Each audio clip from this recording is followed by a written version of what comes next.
Praise the lord. దేవునికి మహిమ కలుగును కాక. Vision QT fellowship YouTube channel వీక్షకులందరికీ యేసుక్రీస్తు నామములో వందనాలు తెలియజేస్తున్నాను. మిమ్మల్ని అందరినీ ఈ విధంగా కలుసుకోవడం చాలా సంతోషంగా ఉంది. ప్రియమైన వాళ్ళారా, మీరందరూ బాగున్నారు కదా.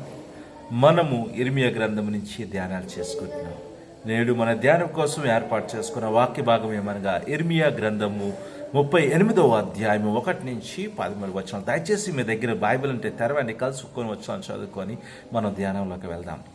నేను మీకు 1-2 వచనాలు చదివి వినిపిస్తాను. యెహోవా ఇలాగూ సెలవిచ్చుచున్నాడు, ఈ పట్టణంలో నిలుచున్న వారు ఖడ్గం చేతనైనను, క్షేమం చేతనైనను, తెగులు చేతనైనను సత్తురు కాని కల్దీల యుద్ధకు బయలు వెళ్ళవారు బ్రతుకుదురు. దోపుడు సొమ్ము దక్కించుకొనున్నట్లు తమ ప్రాణము దక్కించుకొని వారు బ్రతుకుదురు. యెహోవా ఇలాగే సెలవిచ్చుచున్నాడు, ఈ పట్టణము నిశ్చయంగా బబులోను రాజు దండు చేతికి అప్పగింపబడును, అతడు దాన్ని పట్టుకొనును అని ఇర్మియా ప్రజలందరికీ ప్రకటింపగా. చదివిన వాక్యమును దేవుడు దీవించుగాక. చదివిన వాక్యమును బట్టి మనం ఏర్పాటు చేసుకున్న అంశం ఏమనగా చంపే చేతులు, రక్షించే చేతులు. Hands that kill, hands that save అనే అంశాన్ని మనము ఏర్పాటు చేసుకున్నాం.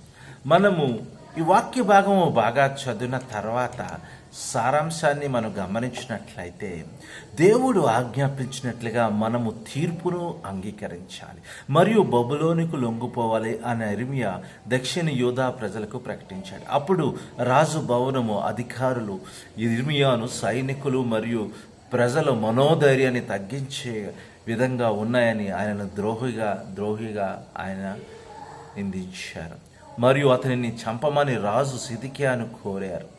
చివరికి ఇర్మియాను బంధించి తీసుకెళ్లి మట్టితో నిన్న నీటి గోతులో పడేశారు. ఆ సమయంలో ఎబెదెల్మెకును నపుంసకుడు అనే విదేశీయుడు ఒక స్వంత ప్రజల చేత దూరంగా ఉన్న ఇర్మియాకు సాయం చేశాడు.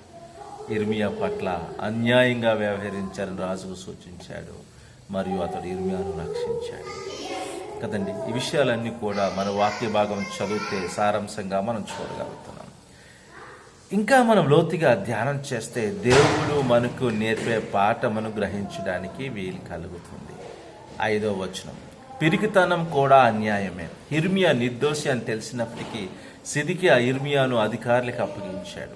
ఎందుకంటే అతను వారిని ఎదిరించడానికి భయపడ్డాడు. అతను నీతిమంతుడైన యేసును అవినీతిమంతులైన గుంపుకు పిరికితనంతో ఇచ్చినప్పుడు చేతులు కడుక్కున్న పిలాతును పోలి ఉన్నట్లుగా మనం చూడగలుగుతున్నాం. సరి అనేది చేయడం కష్టంగా ఉన్నప్పుడు మనము ఎప్పుడైనా సరి అనేది చేయకుండా కళ్ళు మూసుకున్నామా కదండి. ఈ రోజులో చాలాసార్లు కళ్ళు మూసుకొనే ఉంటున్నాం కదండి. ఎందుకంటే చేసే ధైర్యం లేక, చెప్పే ధైర్యం లేక, సేవకులు కూడా సంఘంలో అన్యాయం జరుగుతున్నా కూడా ప్రజలు ఏమనుకుంటారని కళ్ళు మూసుకునే రోజులు కూడా ఉన్నాయి. ఆలోచన చేయాలి. సరి అయినది మనకు తెలిసినా దాన్ని చేయకపోవడం పాపము అనేది బైబిల్ సూచిస్తుంది. ఆలోచన చేద్దాం. ఇంకా మనం లోతుగా ధ్యానం చేసినప్పుడు ముఖ్యంగా 7-13 వచనాలు, ఇర్మియా అన్యాయమైన మరణానికి చెరువులో ఉన్నప్పుడు ఎబెదెల్మెల్క్ ధైర్యంగా అతను రక్షించాడు. ఎబెదెల్మెల్క్ ఒక న్యాయమైన విన్నపంతో రాజు ఇర్మియాను విడుదల చేయాలని చేసినట్లుగా మనం చూస్తున్నాం. క్రైస్తవులు అన్నిటికంటే ధర్మం కోసం పోరాడాలి.